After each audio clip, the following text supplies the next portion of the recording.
गुरुरेव गति गुरुमेव भजे गुरुनैव सहास्मि नमो गुरवे न गुरुः परमं शिशुरस्मि गुरोः मतिरस्ति गुरो मम पाहि गुरो सच्चिदानन्दरूपाय विश्वोत्पत्त्यादिहेतवे तापत्रयविनाशाय श्रीकृष्णाय वयं नमः। कृष्णाय वासुदेवाय हरये परमात्मने प्रणतः क्लेशनाशाय गोविन्दाय नमो नमः। यं प्रव्रजन्तमनुपेदमपेदकृत्यं द्वैपायनो विरहकातर आजुहाव पुत्रेति तन्मयतया तरवोऽभिनेदुस्तं सर्वभूतहृदयं मुनिमानतोऽस्मि। नारायणं नमस्कृत्य नरं चैव नरोत्तमं देवीं सरस्वतीं व्यासं ततो जयमुदीरयेत्। Sarvebhyah Namaskaraha. We are seeing the Kapilopadesa, which is the advice or the teaching of Bhagavan Kapila Muni to his mother Devahuti. And it comes in the third canto of Srimad Bhagavada Mahapurana. We saw that Kapila Bhagavan explaining to his mother Devahuti about the transmigration of soul. And he also explained about the concept of time and how a fetus suffers in the womb of a mother, and how he forgets his spiritual nature when he comes out, and he earns for that spiritual nature. We saw all that, and Bhagavan Kapila Muni says that man is the maker of his own destiny. According to his karmic impressions, Bhagavan can support him. So these karmic impressions are just like a software, written software. So everything in this world will not work just according to that karmic impressions. Of course, it plays a dominant role in a person's life. But when we worship Bhagavan, of course, a computer engineer can change that software, isn't it? So just like that, Bhagavan, he can influence the karmic impressions to an extent. At least he acts as a buffer so that we do not feel the shock of our karmic impressions just like that. It will soften our impact on us. So man is the maker of his own destiny, and Bhagavan, as the inner consciousness, as the Antaratma, he supports us to exhaust our karma, and he helps us to solve all our problems. And after telling all this, Bhagavan Kapila says that basically there are four Purusharthas: Dharma, Artha, Kama, and Moksha. But most of the people, that is majority of the people, they follow only the three Purusharthas, that is the Dharma, Artha, and Kama. Dharma means leading a righteous life, following the Vedic principles, giving charity, leading a very good life, and not expecting the fruits of the action, just offering everything to Bhagavan. And another is the Artha, earning the wealth in the dharmic way. And the next is the Kama, giving too much of importance for the pleasures of the senses. So mostly people live based on these three: Dharma, Artha, and Kama. Rarely people go towards moksha. People do not even know what moksha is. Many people think that going to heaven is moksha. That is not moksha. It's only a temporary happiness. So majority of the men live according, following Dharma, Artha, and Kama. And based on that, there are two types of bhaktas. Kapila Muni says that One type of bhaktas, they will have dominant sattva guna. They will follow all the Vedic rituals, the Vedic principles, all the spiritual values they respect. They give charity, they do pujas, completely follow all that are said in the Vedas. And they do not expect the fruits of the action also. They just offer everything to Bhagavan. And as a result of that, what do they achieve? सूर्यद्वारेण ते यान्ति पुरुषं विश्वतोमुखं परावरेशं प्रकृतिम् उत्पद्यन्त भावनम्. So after their death, that is after shedding off this gross body, they take the path of the Surya, that is the path of the sun, and they attain the Satyaloka. Satyaloka is that realm of consciousness where Lord Brahma resides there. Lord Brahma resides there, and Brahma is the creator of this entire creation. He is said as the Hiranyagarbha who had all the entire creation in the seed form in him. He is an instrument for Bhagavan to create, manifest this world, and he, the true Bhakta, he attains there. There he lives with many fellow yogis, jnanis. Many yogis and jnanis will be there in their subtle form as a potent energy. They will reside there, and he will live there in that loka very happily. So how long can he live there? द्विपारार्धावसानेयः प्रलयो ब्रह्मणस्तु ते तावद्यध्यासते लोकं parasya parichintakaha. He will live there. So at the end of the Dviparardha, Parardha means that the lifespan of Brahma. That is, after that Dviparardha, two Parardhas, the Brahma Pralaya will come and everything will be dissolved by Brahma himself. So now actually this Kali Yuga is in the second Parardha.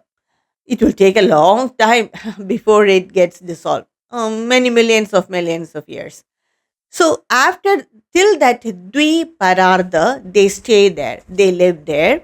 And they live there very happily. And they attain knowledge from that Brahmaloka.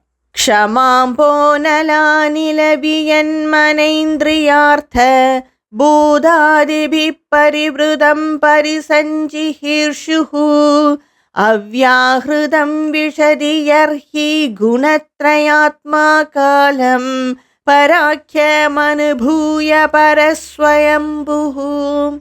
So at the end of the cycle, that is the end of that creative cycle of Brahma, after that Dviparardha, Brahma, he will dissolve everything. That is, he identify with the Prakriti. He will dissolve all the forms. He will dissolve this universe itself. So what all evolved from the Prakriti, like the Mahat Tattva, Ahankara, the 5 elements, the Tanmatras, everything will be dissolved and everything goes inside the body of that Param Purusha. So what happens to these bhaktas who are residing there as that energy? What happens to them is, they reside in a subtle form. They also go in Bhagavan. They also go inside Bhagavan along with this Brahma Pralaya. So who are all resided there like that yogis, jnanis, everyone, they go in the Brahma Pralaya inside Bhagavan. So that is the end of that creative cycle. Even though they are rishis, jnanis and yogis, they have not attained complete enlightenment. If they have attained complete enlightenment, then they won't reside in the Satyaloka. They will merge in Brahman. So they have not attained complete enlightenment, which implies that they have a drop of ego in them, trace of ego. Ego means not egoistic like us. But what they understand and what they feel is that Bhagavan is separate from them. So that slight difference, a very slight trace of ego they still have. So what happens as a result of that is, during the next creative cycle, during the next kalpa, they again manifest, they take birth, they will be manifested again by Lord Brahma, and they take birth in the higher lokas, or even if they take birth in this bhuloka, then they will be great sages, like what we say as Veda Vyasa or Vasishta or Kashyapa Rishi, Atri Rishi. Like this, great sages and yogis they will be. So they live there, they attain moksha, they understand Bhagavan, they understand Bhagavan as residing in them and in all beings. They understand in that way and they merge in Bhagavan. Another type of bhaktas is they have dominant rajoguna. As a result of that, what they have is they follow dharma, they do Vedic rituals, they give charity, everything the same, but they expect the fruits of the result. They don't offer everything to Bhagavan, and they are little bit egoistic, and they go after dharma, artha and kama. They may not be aware of moksha, but they go after all that, but they perform all these Vedic rituals and they lead a very good life, but they expect the fruits of their action and they worship the Pitars. And as a result of that, after their death, they go in this southern path to the loka of the Pitars, that is known as the Aryama. They take the southern path and go to the loka of the Pitars, that is Aryama. And after that, all their karmas are, that is good deeds, are exhausted. They again take birth in this world, but they get a very good birth. Now, after explaining all this to his mother Devahuti, now Kapila Muni explains about who is Bhagavan. Already he explained that he resides in as Antaratma, he resides in all beings, and a person who do not recognize this presence in all beings, and instead he performs only vigraha puja to the vigrahas and offer whatever rich offerings they give, he is not satisfied. So one has to understand the presence of Bhagavan as Antaratma in all. Again, he gives importance for that and he explains to his mother again that Jnana matram param brahma paramatmeshwarah puman drishyadibhi prudag bhavair bhagavan eka iyate. Bhagavan is that Jnana matram, he is that pure consciousness, Shuddha Aghanta Bodham, pure undivided consciousness, that is Bhagavan. And he is said as the Paramatma, Parabrahman, Param Purusha. He is the cause as well as the effect. He is the subject as well as the object. He is the drashta, the seer, as well as the seen, drishyam. Everything is Bhagavan. So what all we see in this creation, it is Bhagavan. It may be whatever it may be. Then why do we judge others? We judge whenever we see any person, immediately we judge them. We judge them. We cannot be without judging them. Maybe we do not express it or we do not reveal it or say it outside. But immediately our mind judges a person.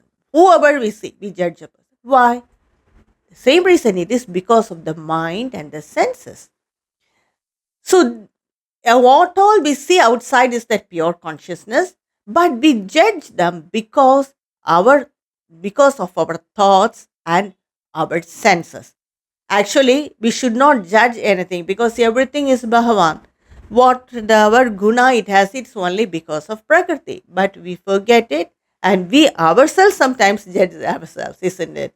We judge, oh, I'm sad, oh, I should not have done it, what a blunder I have done. So we judge ourselves. Sometimes we praise us also. So both of them are wrong because everything or what all we say is Bhagavan. That's what Kapila Bhagavan says. What all we say is pure consciousness, and he again says, Jnanameham parashinairindriyair brahma nirgunam avabhatyartarupena bhrantya shabdadi dharmina. It is that pure consciousness called Brahman, which is nirgunam, which is beyond all this guna. And when it is seen through this outward going senses using the mind, then we see it as various objects. So all are the pure consciousness, but we see it as various objects because of these senses, and also due to brantya, that is due to delusion of the mind, that is the power of the maya acting in us. So only because of that we see everything as various objects and different people or different forms, but everything is that pure consciousness. Yata mahanaham rubas trivritya panchavidaswarat ekadasha vidastasya vabhurantham jagatyatah. So that same pure consciousness, it is manifested as Mahat, Aham, Ahankara Rupa, that is Aham Rupa, Ahankara, Trivruddha, that is as three gunas, Sattva, Rajas and Tamas, Panchavitaha as the five elements, Swarat as the Jiva, Ekadashavida, that is again it is manifested as the 10 senses. All that in the subtle form, it is manifested as senses plus the mind. It is all these are all the evolutes of the Prakriti. All these are the evolutes of the Prakriti. All these are that pure consciousness. Everything is that pure consciousness. There is nothing in this world other than the pure consciousness. Even that Prakriti, all these are the evolutes of Prakriti, but the Prakriti itself is the power of Bhagavan. So all these constitute Bhaburantam. It constitutes the cosmic shell or the cosmic body, which is the body of this pure consciousness. And a person who has self-control, dispassion, bhakti and jnana, he can understand it, and he can, if he has faith, he can understand it, Bhagavan says. And he says that Yadendriyair pridagvarairharto bahugunashrayah yeho naneyate tadvad Bhagavan shastra vartmabhim. So just like how we perceive an object through our five senses, and we interpret them differently. For example, we see a flower. When we see it through our eyes, we interpret as that flower as a very beautiful color. It has a beautiful color. When we touch it, we feel that it is so soft. When we smell it, we feel that it has a very good fragrance. So all these are true. But these are the different aspects of that same object, just like that. This pure consciousness is interpreted differently by different people, and they have different their philosophies based on it, and they have formed scriptures based on it, and some people follow it. For example, this pure consciousness is interpreted by some rishis in one way, and they form the philosophies, write the scriptures based on it, and some people follow it. They are one sect of people. Another group of rishis, they interpret the same pure consciousness in different way, and they form philosophies, and some people follow it. So just like that, different philosophies, different scriptures, different religions, everything is formed based on the how we perceive that pure consciousness. Different traditions, race, everything is formed based on this. Ultimately, it is that pure consciousness, but each one see it in a different way. Some people see it as Bhagavan Shiv, some people see it as Bhagavan Vishnu. Both are right. So there is no difference between the form, or it is only for our senses. Actually, it is that pure consciousness which manifests in this different way, or rather, we see it in the different way. And having telling all this, Kapila Bhagavan tells about there are three stages of spiritual growth. One is that pious householder. They perform all the work in the house. They lead a very dharmic way of life. They have faith in the scriptures, they follow the religious rites or the Vedic rites, they give charity, they offer everything to Bhagavan. So this is one set of people, one set of people. And the next evolution is, that is the next set of people, is they follow both the pravritti and nivritti marga. Pravritti means they follow the secular life, as well as the nivritti marga, the spiritual life. They also give everything to Bhagavan. They follow bhakti and they concentrate, as well as they concentrate on their duties also. And the next type of bhaktas are, they are advanced spiritual bhaktas. They dedicate complete their life for the realization of Atma. So that is what many people in their old age, they prefer this lifestyle. Or some people, even when they are young, they follow this path. So these are the different three stages of the spiritual growth. And now telling all this, Kapila Bhagavan now summarizes, puts what all he said, that entire Kapilopadesa in a nutshell. He says to his mother that, Amma, I have explained to you about the different aspects of bhakti, the different bhakti and the bhaktas. Some of the bhaktas are, they follow the sakama bhakti. They have desire-oriented bhakti. Some have nishkama bhakti, that is bhakti without any desires.